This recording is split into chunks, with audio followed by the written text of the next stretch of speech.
Je voulais voir comment a été utilisé l'argent de la région, parce qu'on a cofinancé cette digue.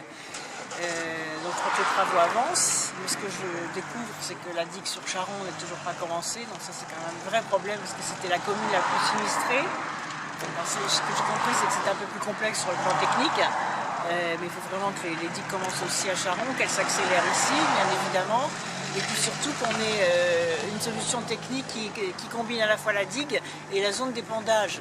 Parce qu'on ne pourra pas faire des digues partout, ça coûte horriblement cher.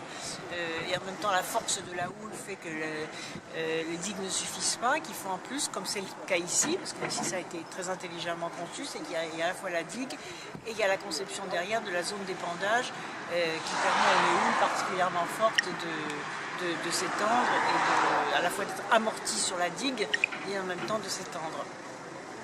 Voilà, mais c'est vrai que c'est un investissement très lourd, donc c'est très très important, mais je trouve que la protection des vies humaines est à ce prix, et il faut maintenant que les travaux s'accélèrent.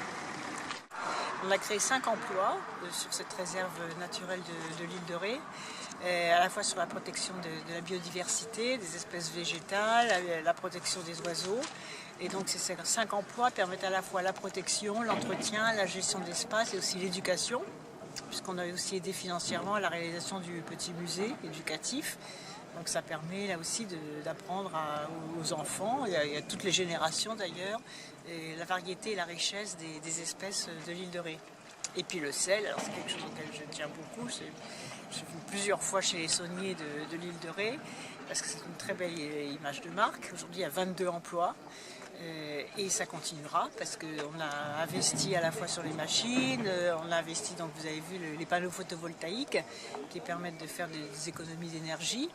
On a aidé aussi financièrement la promotion de la marque des sauniers de l'île de Ré. C'est un produit très présent en région. Chaque fois que je me déplace, y compris à l'étranger, je valorise le sel de l'île de Ré avec des produits qui se développent aujourd'hui. Et c'est vraiment parmi l'ensemble des produits identifiants agricoles de la région Poitou-Charentes. Voilà, il fait partie des fleurons.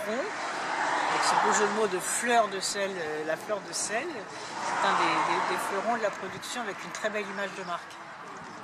Merci.